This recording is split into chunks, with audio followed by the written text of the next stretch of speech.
իրավիճակը Սյունիքում արդեն 2 ամսից ավել է կրակոցներ են հնչում մի քանի գյուղերում, ինչ նպատակ է հետապնդում թշնամին, ինչ իրավիճակի։ Սահմանային իրադրությունը ես գնահատում եմ հարաբերական կայուն, այո, կրակոցներ հնչել են, հնչում են, բայց դրանք նպատակային չեն, թիրախային չեն, այն կրակոցները, որոնք կոնկրետ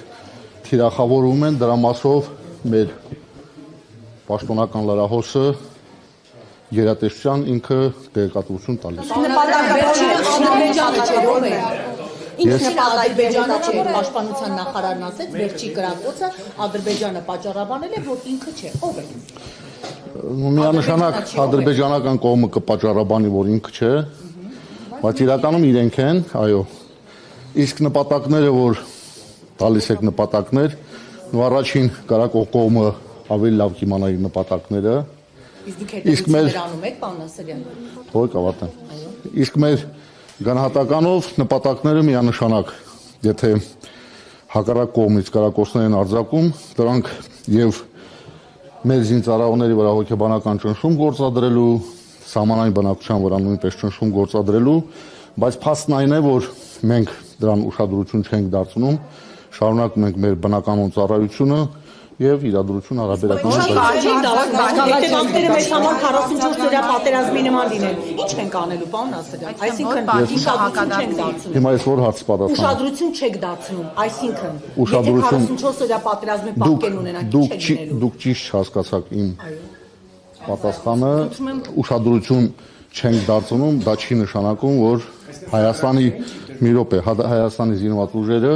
չեն շարունակում իրենց արժև դրված խնդրի կատարումը, մենք շարունակում ենք հետախուզության վարումը բոլոր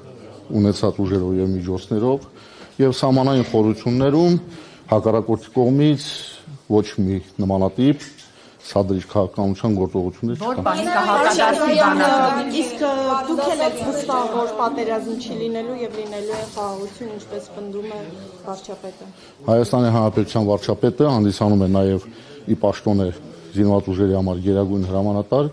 այնինչ որ Հայաստանի Հանրապետության վարչապետը հնչեցնում է, ուրեմն բավականին հիմքեր ունի, դա հնչեցնելու։ Պարոն Ասրյան, բանակի ծառայությունը վերածել են գնացուցակի, այսինքն ըստ էության մենյուով։ Եթե ինչ-որ մեկը գիտնական, ինչպես պարոն Քոչարյանի տղան օրինակ գիտնական է, բանակից ազատվել է, ինչ-որ մեկը գնացուցակի նայի եւ որոշի այսքան ամիս կվճարի, այս հայրենիքով է պաշտպանելու։ Զինվորական ծառայությունից ազատվելու համար կա օրենսդրություն, համապատասխան օրենքներ, որտեղ շեշտված է ովքեր են ազատում զինվորական ծառայությունից։ Մենք ասում ենք ոտնք չեք տեսնում, բայց ներկայացնում գումարով ազատվել։ Եվ արդյոք սա չի նշանակում, որ այն կոռուպցիան, որի մասին նաև ԿՊ-ից բարձրաձայնում է նույն падգամավորը,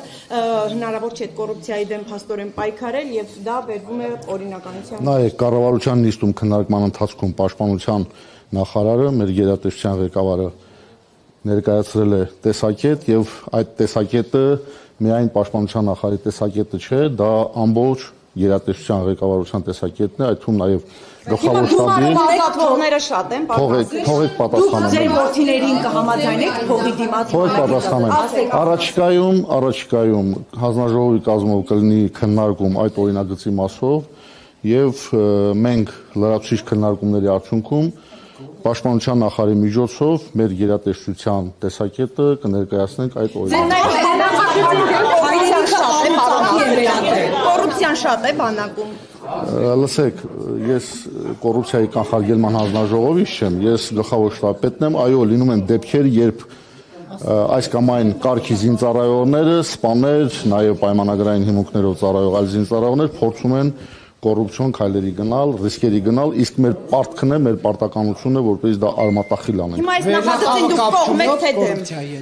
Ես պատասխանեցի ձեր հարցին, պաշտպանության նախարարը առաջիկայում հանձնաժողովի նիստում դա կտա։ Մեծ այդ Իմ կողմ որ այնքան էլ չի առարկում այդ Կառավարության նիստի ժամանակ ներկայացվել է այդ նախագծը։ Լսեք, մենք որպես զինված ուժերի ղեկավարներ, ղեկավար կազմ, մենք շահագրգռված ենք, որպես զինված ուժերը համալրվեն